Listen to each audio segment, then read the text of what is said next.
Everyone, मैं हरीश कुमार आपके अपने YouTube चैनल पर स्वागत करता हूं। दोस्तों, पीछे वाले वीडियो में हमने पढ़ा था ग्लोब, अक्षांश और देशांतर के बारे में।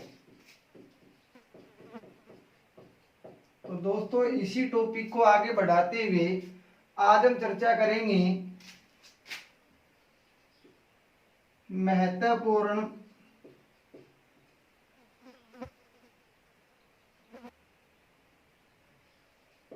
अक्षांश रेखाएं।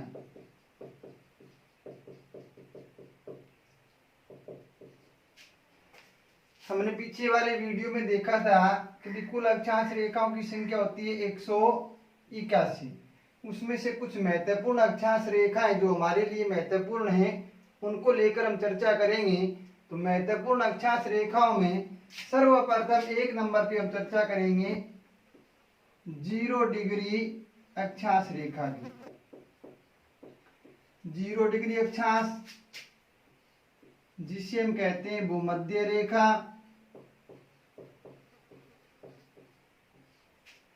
इसके अलावा इसे हम विषुवत रेखा भी कहते हैं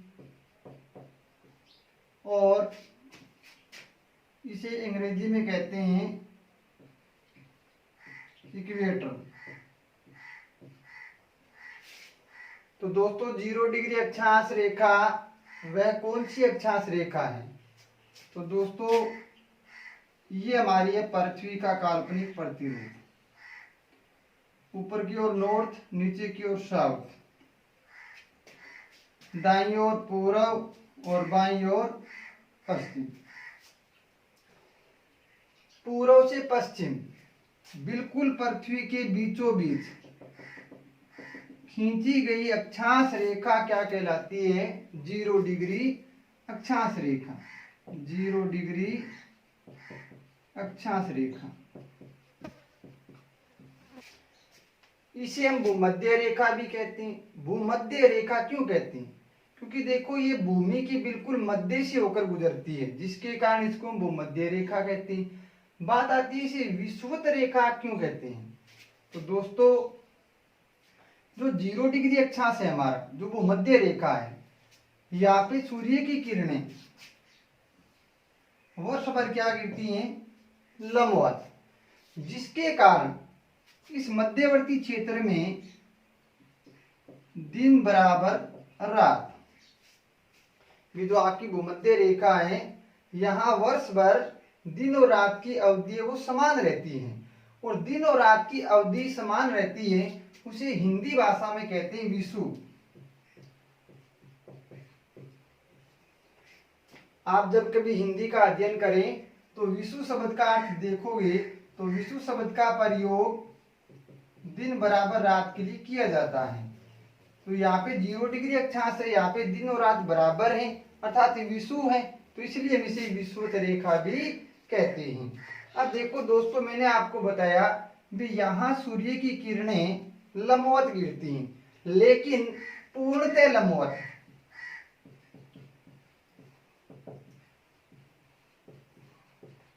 कब गिरती है? एक वर्ष में 365 दिन होते हैं। 365 दिन में हम उन दिनों की चर्चा करेंगे जब सूर्य पूर्णतः भूमध्य रेखा पर लंबवत चमकता है।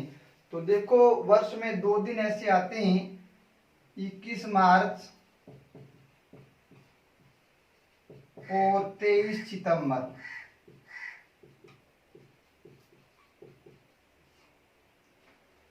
मार्च की 21 और सितंबर की 23, ये ऐसी 2 दिनांक हैं जब सूर्य पूर्ण रूप से भूमध्य रेखा पर लंबवत चमकता है, अर्थात बिल्कुल सीधी किरण यहाँ पे गिरती हैं। तो 21 मार्च और 23 सितंबर ये ऐसे 2 दिन आते हैं एक साल में जब संपूर्ण पृथ्वी पर, पूरी पृथ्वी जो है ना, इस पे दिन और रात क्या रहते हैं? बराबर रहते हैं। सामान्यतः ऐसा बाकी दिनों में नहीं होता है, कभी दिन बड़े हो जाते हैं, कभी रातें बड़ी हो जाती हैं, कभी दिन छोटे हो जाते हैं, कभी रातें छोटी हो जाती हैं।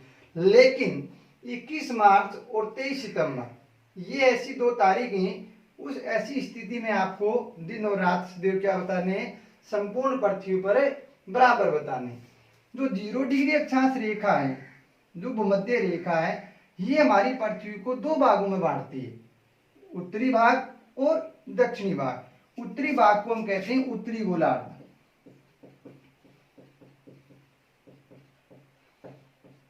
और इसे हम कहते हैं दक्षिणी गोलार्ध। सामान्यतः पूछ लेता है पृथ्वी को उत्तरी व दक्षिणी गोलार्ध में बांटने वाली अक्षांश रेखा कौन सी है, तो आपको याद रखना है दोस्तों कौन सी है, 0 डिग्री वो अक्षांश रेखा है जो पृथ्वी को उत्तरी और दक्षिणी दो गोलार्धों में बांटती है। हाँ, भूमध्य रेखा भी कह सकते हो इसे, या विषुवत रेखा और इक्वेटर, वो तो आपको जो ऑप्शन दिया जाता है उस पर डिपेंड करता है कि वहां पे 0 डिग्री अक्षांश दिया है तो 0 डिग्री अक्षांश करना है, भूमध्य रेखा दी है तो भूमध्य रेखा करना है, विषुवत रेखा दी है तो विषुवत रेखा करना है। तो दोस्तों आगे बढ़ते हैं।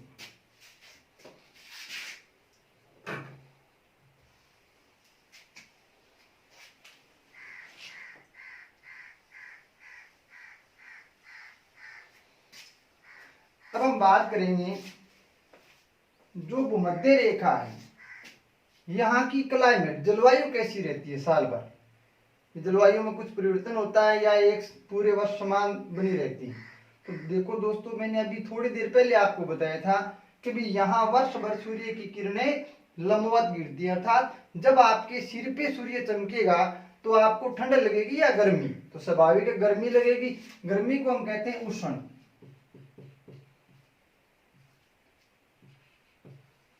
कटिबंध, आगे आप लगा देना शब्द। तो भूमध्य रेखा के आसपास किस प्रकार की जलवायु है, उष्ण कटिबंधीय जलवायु पाई जाती है। अब देखो दोस्तों, हम बात करेंगे भूमध्य रेखा पर स्थित महाद्वीप।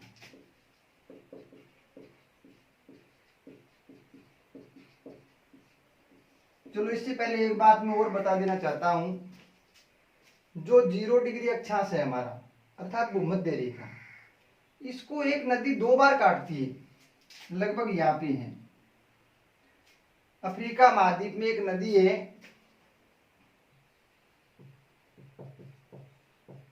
अफ्रीका महाद्वीप में नदी है, नदी का नाम है कांगो नदी।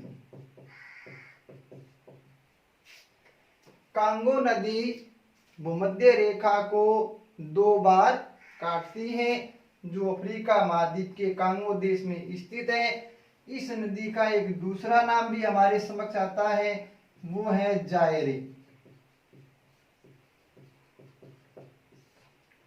नदी का नाम क्या था दोस्तों, जायरे, दूसरा नाम है। ये नदी एक ही है, इसे कांगो नदी भी कहते हैं और जायरे नदी भी कहते हैं। देखो जैसे मैंने आपको यहाँ पे केवल कांगो नदी के बारे में ही बता दिया, दूसरा नाम नहीं बताया, और पूछ लिया भूमध्य रेखा को 2 बार काटने वाली निम्न में से कौन सी नदी है, और वहां पे आपको कांगो ऑप्शन नहीं मिले तो वहां पे क्या मिलेगा, जायरे मिलेगा।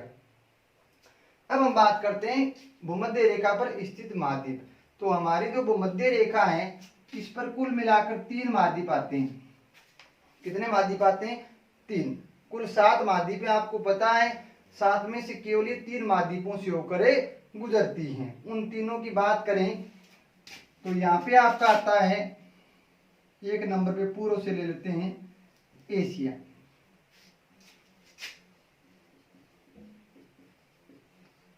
उसके बाद में यहाँ पे अभी कांगो नदी कौन से महाद्वीप में है, अफ्रीका महाद्वीप में। तो 2 नंबर पे हमारा आ गया अफ्रीका, और 3 नंबर पे यहाँ पे आपका आता है दक्षिणी अमेरिका। तो 3 नंबर पे ले लेंगे दक्षिणी अमेरिका। तो दोस्तों समझ में आ गया, 0 डिग्री अक्षांश अर्थात भूमध्य रेखा कितने महाद्वीपों से होकर गुजरती है, 3। ये डिजिट आपको याद रखनी है, कभी कभी आपको काउंट रूप से संख्यात्मक रूप से पूछेगा भूमध्य रेखा कितने महाद्वीपों से होकर गुजरती है, वहां पे ऑप्शन डाले जाएंगे, तो जो ऑप्शन 3 है वो आपको चुनना है। हाँ, यदि नाम पूछे एशिया, अफ्रीका, दक्षिणी अमेरिका, ये क्रम है, ये कौन सा क्रम है भी?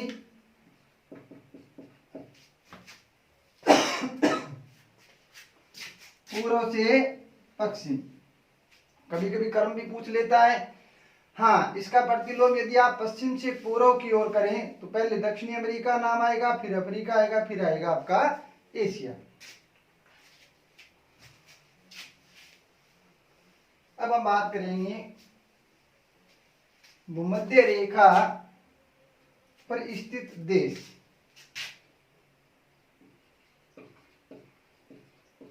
भूमध्य रेखा पर स्थित देश।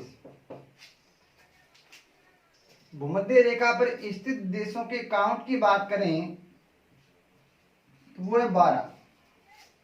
भूमध्य रेखा कितने देशों से होकर गुजरती है दोस्तों? 12 देशों से होकर गुजरती है, अर्थात 12 देश ऐसे हैं जो भूमध्य रेखा पर स्थित हैं। इन देशों को कैसे याद रखें? तो इनको हम एक ट्रिक के माध्यम से याद रख सकते हैं। हमारी ट्रिक क्या रहेगी? सीबीआई, हमारे भारत की जांच एजेंसी का नाम है सीबीआई। सीबीआई सो गया।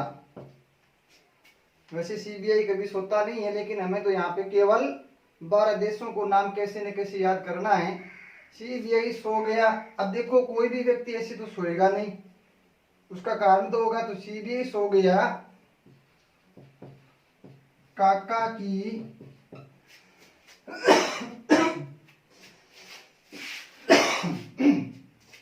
काका की कमाई से।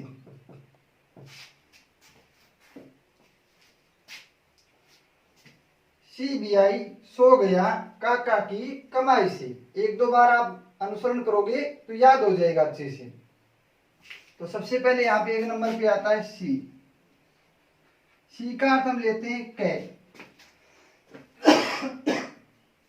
और कैसे हमारा हो जाएगा कोलंबिया। सी से हमने क्या ले लिया? कोलंबिया। उसके बाद में 2 नंबर पे आता है बी। बी से आपको लेना है ब्राजील। उसके बाद में 3 नंबर पे आई से आपको लेना है इक्वाडोर।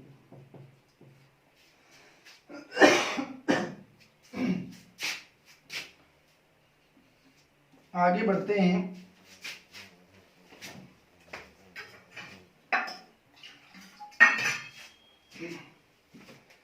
आगे हम बढ़े तो आगे 100। तो 100 से हमारा बन जाएगा दोस्तों सोमालिया। साथ में आप नोट करते जाओ, जल्दी याद हो जाए। उसके बाद में गै से गेबन। फिर आगे आपका आता है या से आपका होगा युगांडा। फिर आगे बढ़ते हैं का से आपका हो जाएगा कांगो। उसके बाद में आगे बढ़ते हैं। फिर एक बार पुनः का आया है, तो यहाँ पे आपको लेना है कांगो गणराज्य, रिपब्लिक कांगो। उसके बाद में की से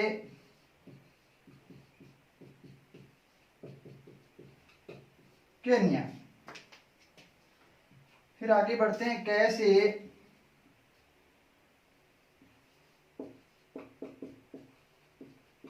करवाती। उसके बाद में एक करवती है, वो लक्षद्वीप की राजधानी, ये करवाती है।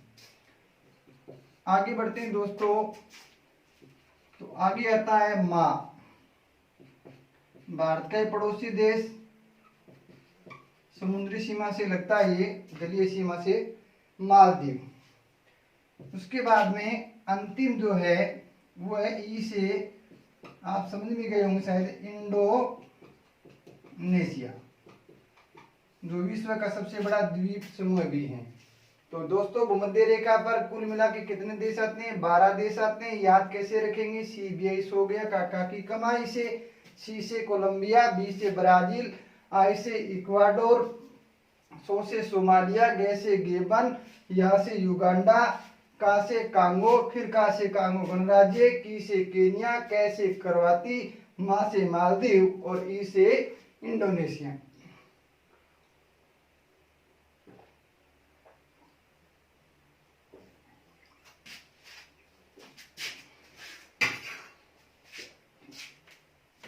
अब देखो दोस्तों,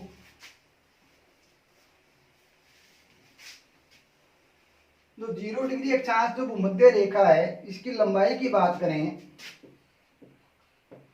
तो इसकी लंबाई है भी 40,000 किलोमीटर लगभग।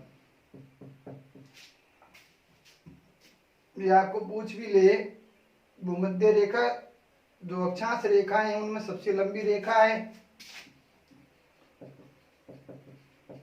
अक्षांश रेखाओं में सबसे लंबी रेखा जिसकी लंबाई 40,000 किलोमीटर।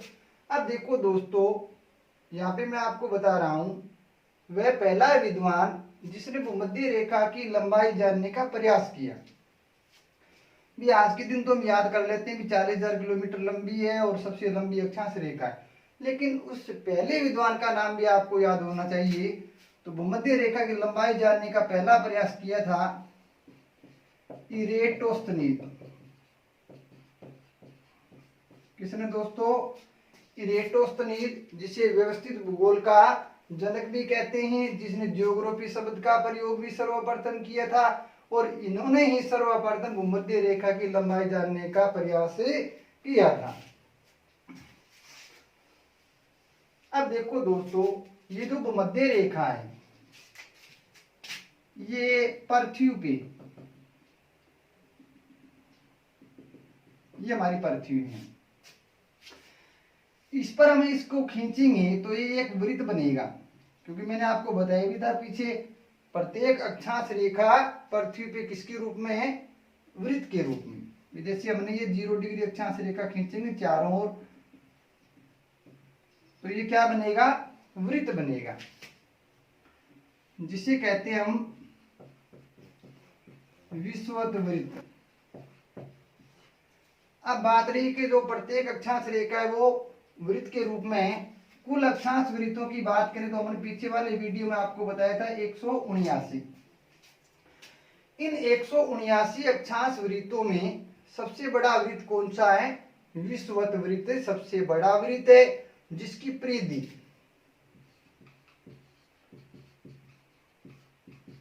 अब देखो, हमने भूमध्य रेखा की लंबाई बताई आपको 40,000 किलोमीटर। ये मान लीजिए आपका एक तार का टुकड़ा है जो बिल्कुल सीधा है। अब इसको हम एक वृत्त के रूप में रूपांतरित कर देंगे तो तार की लंबाई पे कोई प्रभाव नहीं पड़ेगा। ऐसे में तो इसकी भूमध्य रेखा की लंबाई थी वो यहाँ पे विषुवत वृत्त की क्या हो जाएगी? परिधि। तो परिधि पूछे तो आपको कितने बतानी है दोस्तों? 40,000 किलोमीटर। अब देखो, वृत्त तो स्वाभाविक है, इसमें व्यास भी होगा 2r। तो व्यास की बात करें तो व्यास है इसका 12,714 किलोमीटर। इसे विषुवत व्यास भी कहते हैं। क्या कहते हैं? इसे विषुवत व्यास भी कहते हैं। पूछ लेता है कभी कभी विषुवत व्यास की लंबाई कितनी है, तो 12,714 किलोमीटर। विषुवत वृत्त की परिधि पूछे तो बताना 40,000 किलोमीटर। तो दोस्तों, महत्वपूर्ण अक्षांश रेखाओं में आज हम बस इतना ही पढ़ेंगे। आगे अगले वीडियो में हम कुछ और महत्वपूर्ण अक्षांश रेखाएं जिनको लेकर चर्चा करेंगे।